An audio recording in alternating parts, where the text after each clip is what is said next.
La noche del 24 de diciembre de 1945, la familia Soder celebró la víspera de Navidad en su casa de campo a las afueras de Fayetteville en Virginia Occidental. Los padres eran George y Jenny. George había nacido como Giorgio Sodo en Tula, Cerdeña, Italia, en 1895 y emigró siendo joven a Estados Unidos, donde más tarde formó una próspera pequeña empresa de camiones y se ganó un lugar respetable en su comunidad. Jenny, a veces citada con el apellido de soltera Cipriani, era también hija de emigrantes italianos y había criado con George 10 hijos entre 1923 y 1942. Aquella Nochebuena, estaban en la casa 9 de esos 10 hijos, uno había salido, y la familia, como tantas, celebró con comidas, regalos y risas. Hacia la medianoche, Jenny bajó a contestar un teléfono que sonó. Una mujer desconocida preguntó por un nombre que no era el suyo y, según recordaron después, la llamada sonó extraña, con risas al fondo. Jenny colgó y volvió a la cama. Un poco más tarde oyó un golpe fuerte en el techo como si algo hubiera caído. A la 1 de la madrugada Jenny y su esposo despertaron con olor a humo y descubrieron que parte de la casa ardía. George, Jenny y 4 de los hijos lograron escapar: Marion, la mayor, John, George Jr. y la pequeña Sylvia. 5 niños quedaron sin aparecer: Maurice de 14, Marta de 12, Luis de 9, Jenny Irene de 8 y Betty de 5. La versión oficial indicó que los 5 habían fallecido en el incendio y el Estado emitió certificados de defunción que enumeraban como causa, fuego o asfixia. Sin embargo, desde los primeros minutos la familia notó detalles que no encajaban con una cremación total ni con la explicación técnica simple de un cortocircuito, y esa duda sembró el motor de una búsqueda que duraría décadas. El relato de lo que pasó en las primeras horas está lleno de fallos y circunstancias extrañas. La escalera que George mantenía apoyada en la casa para subir al piso superior había desaparecido. Los camiones de George, que había pensado usar para alcanzar las ventanas del piso superior, inexplicablemente no arrancaron. El barril de agua que podrían haber usado para apagar o mitigar el fuego estaba congelado. Varios testigos describieron problemas al intentar comunicarse con el departamento de bomberos porque las llamadas no pasaban o los operadores no respondían, y sobre todo, cuando al día siguiente el personal revisó los restos de la casa no encontraron restos humanos completos. Según la versión oficial, el fuego habría sido tan intenso que quemó todo, pero la familia y terceros objetaron que el incendio no podía haber alcanzado un grado capaz de incinerar por completo 5 cuerpos infantiles.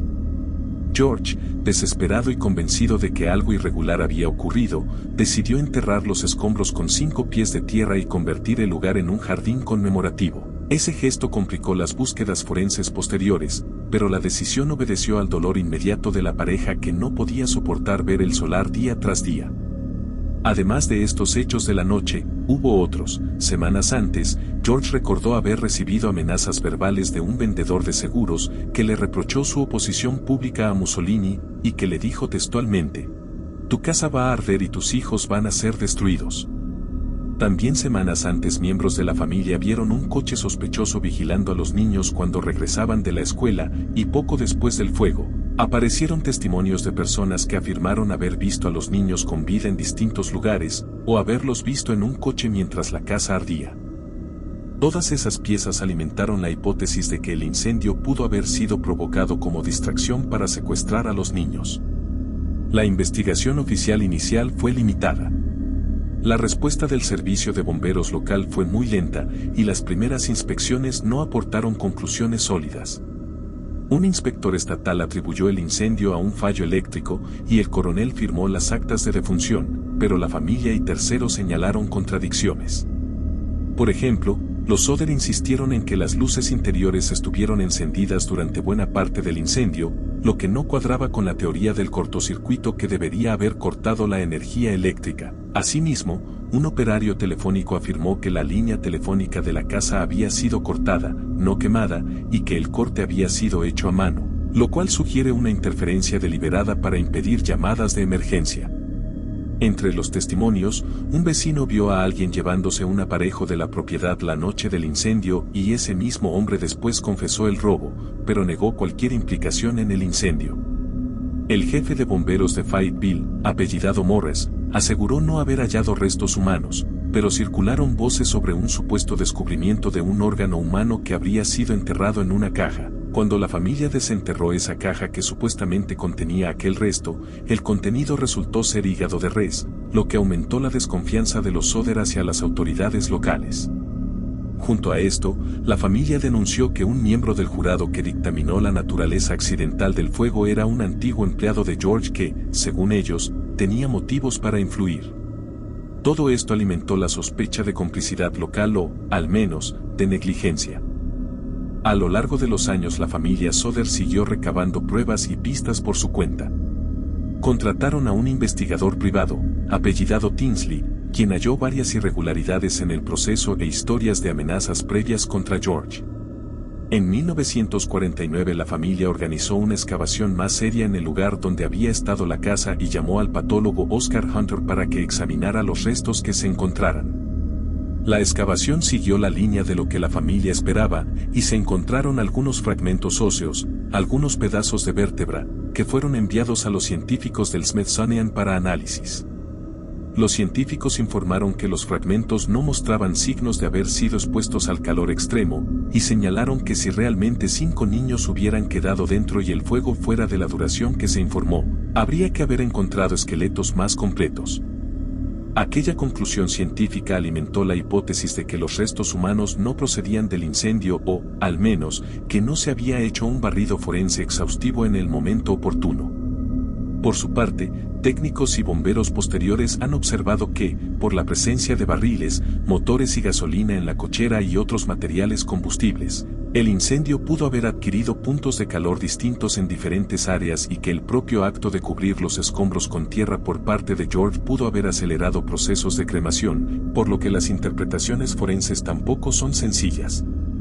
Estas conclusiones mixtas mostraban que el caso no tenía una única lectura forense obvia.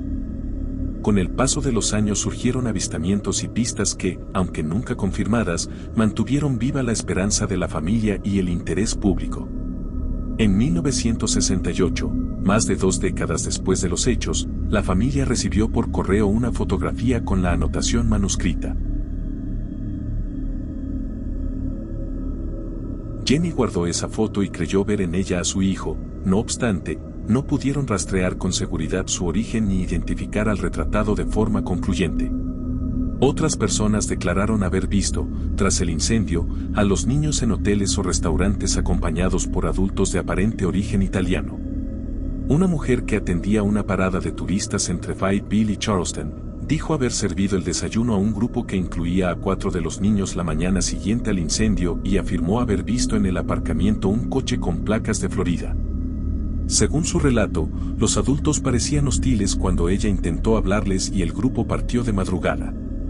Ninguna de estas pruebas de avistamiento produjo una verificación independiente sólida, pero sirvieron para que los Soder sostuvieran que la desaparición no era un caso cerrado. Las motivaciones que se han propuesto para un posible secuestro son diversas. Un hilo conductor en las sospechas fue la animosidad que George había manifestado contra Benito Mussolini durante mucho tiempo, lo que pudo haber irritado a compatriotas locales de simpatía fascista. Recordemos que la comunidad italiana de Fayetteville incluía inmigrantes para quienes las pasiones políticas de la Europa de entreguerras aún eran un asunto vivo. Otra hipótesis fue la de un tráfico de menores u otra forma de explotación organizada. Algunos relatos durante los años posteriores incluso mencionaron la posible implicación de la mafia de origen siciliano como actor que podría haber ordenado o facilitado la desaparición. Y la última hipótesis fue la del investigador privado, que encontró conexiones circunstanciales, como amenazas previas y contactos entre individuos que tenían relación tanto con George como con la cobertura del proceso. Ninguna de estas líneas fue probada judicialmente y el FBI, entonces bajo la dirección de Edgar Hoover, se negó inicialmente a implicarse de lleno al considerar el asunto de carácter local, aunque ofreció ayudar si las autoridades locales lo solicitaran. Esa réplica oficial añadió leña a la desconfianza familiar. Los Soder sentían que la investigación local había sido débil o incluso obstruida.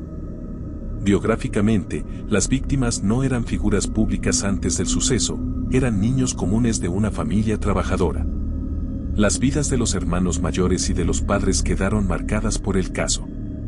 George y Jenny dedicaron el resto de sus vidas a buscar respuestas. Colocaron un cartel grande con las fotos de los 5 niños en la carretera muy transitada cerca del emplazamiento de su casa y ofrecieron una recompensa creciente por información. El letrero se mantuvo décadas y se convirtió en un hito de la zona hasta que fue retirado después de la muerte de Jenny en 1989. La familia organizó viajes a ciudades donde creían haber recibido pistas y persiguió rumores por todo el país. Entre los implicados en la investigación destacaron el jefe de bomberos apellidado Morris, cuya gestión fue cuestionada, el investigador privado Tinsley, y el patólogo Oscar Hunter que dirigió la investigación forense de 1949. También figuras como el forense local y varios testigos que ofrecieron versiones contradictorias en distintos momentos.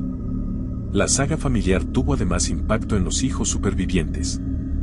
John, Marion, George Jr., Joe, quien servía en la guerra y no estaba en la casa, y Sylvia, cargaron con la pérdida, la sospecha y la misión pública de mantener vivo el caso. A pesar de campañas mediáticas esporádicas, de nuevos exámenes y de la persistencia familiar, el caso no se resolvió y se convirtió en un clásico de los misterios sin respuesta en Estados Unidos. Un incendio que podría haber sido accidental o intencional, la ausencia de restos concluyentes, teléfonos cortados, automóviles que no arrancaban, amenazas previas y testimonios de avistamientos no verificados. Numerosos periodistas y escritores han cubierto la historia durante décadas, reconstruyendo escena, documentos y entrevistas. Investigadores independientes han planteado hipótesis que van desde la más plausible hasta las más conspirativas. En el siglo XXI, la familia ha continuado publicitando el caso a través de entrevistas, piezas documentales y presencia en Internet. La última generación de la familia, nietos y bisnietos, han usado además herramientas modernas para mantener la atención pública, explorar bases de datos y contestar con cierta periodicidad a preguntas sobre el estado del expediente.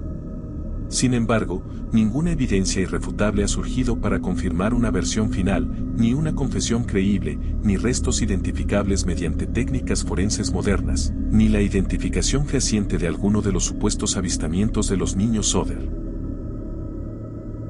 Si te gustó el video, dándole like y suscribiéndote sería de gran ayuda. Muchas gracias por su tiempo y atención, que tengan un buen día.